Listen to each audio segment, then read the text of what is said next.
of Roon, the God of Going and the Thousand Home Gods, by Lord Dunsany. Roon said, "There be gods of moving and gods of standing still, but I am the God of going."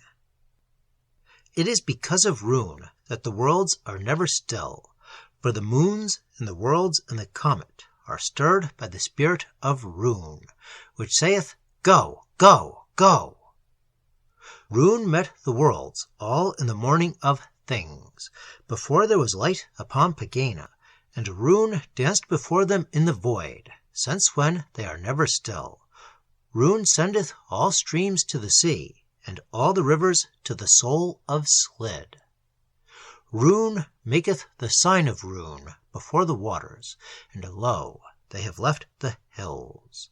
And Roon hath spoken in the ear of the north wind, that he may be still no more. The footfall of Roon hath been heard at evening outside the houses of men, and thenceforth comfort and abiding know them no more. Before them stretcheth travel over all the lands, long miles, and never resting between their homes and their graves, and all at the bidding of Roon. The mountains have set no limit against Roon, nor all the seas a boundary. Whither Roon hath desired, there must Roon's people go, and the worlds and their streams and the winds.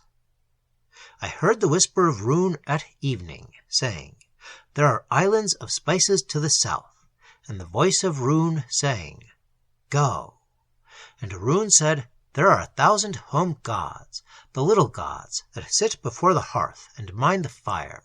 There is one Roon." Roon saith in a whisper when none heareth, when the sun is low, "What doeth Mana-Yood-Sushai?"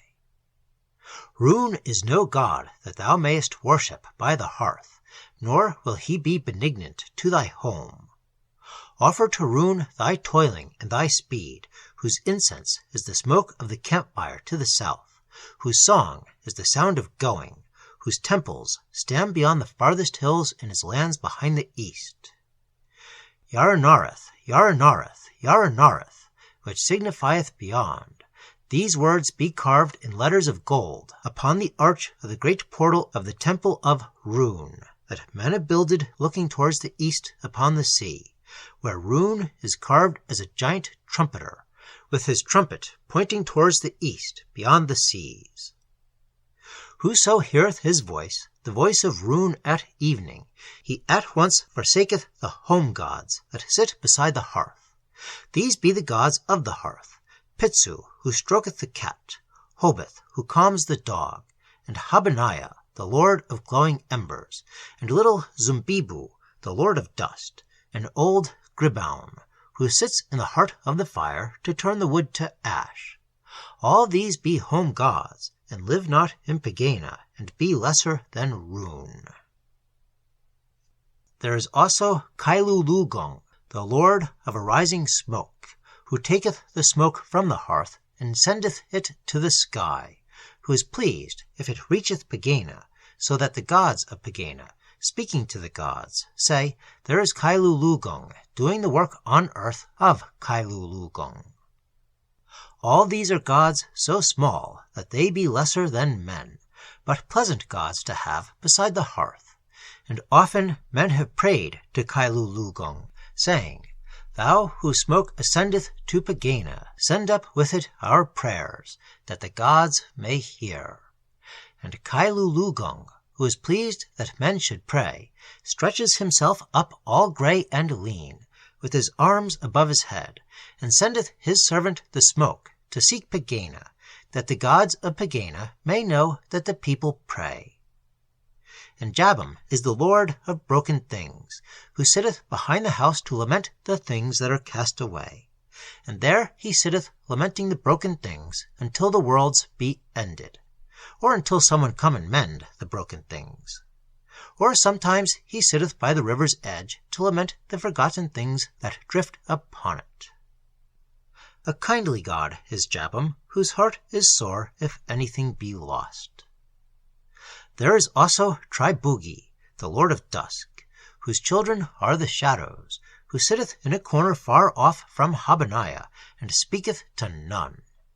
But after Habaniah hath gone to sleep, and old Gribaun hath blinked 100 times, until he forgetteth which be wood or ash, then doth Tribugi send his children to run about the room, and dance upon the walls, but never disturb the silence.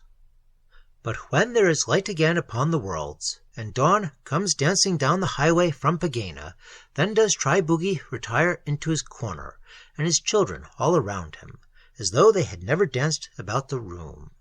And the slaves of Habaniah and old Gribaun come and awake them from their sleep upon the hearth, and Pitsu strokes the cat, and Hobith calms the dog, and Kailulugung stretches aloft his arms towards Pegāna, and Tribugi is very still, and his children asleep. And when it is dark, all in the hour of Tribugi, Hish creepeth from the forest, the Lord of Silence, whose children are the bats, that have broken the command of their father, but in a voice that is ever so low. Hish husheth the mouse, and all the whispers in the night. He maketh all noises still. Only the cricket rebelleth, but Hish hath set against him such a spell, that after he hath cried 1,000 times, his voice may be heard no more, but becometh part of the silence. And when he hath slain all sounds, Hish boweth low to the ground. Then cometh into the house, with never a sound of feet, the god Yoharneth-Lahai. But away in the forest, whence Hish hath come, Roon, the Lord of Noises in the night, awaketh in his lair, and creepeth round the forest, to see whether it be true that Hish hath gone. Then in some glade Roon lifts up his voice and cries aloud, that all the night may hear, that it is he, Roon, who is abroad in all the forest, and the wolf and the fox and the owl, and the great beasts and the small, lift up their voices to acclaim Roon, and there arise the sounds of voices and the stirring of leaves.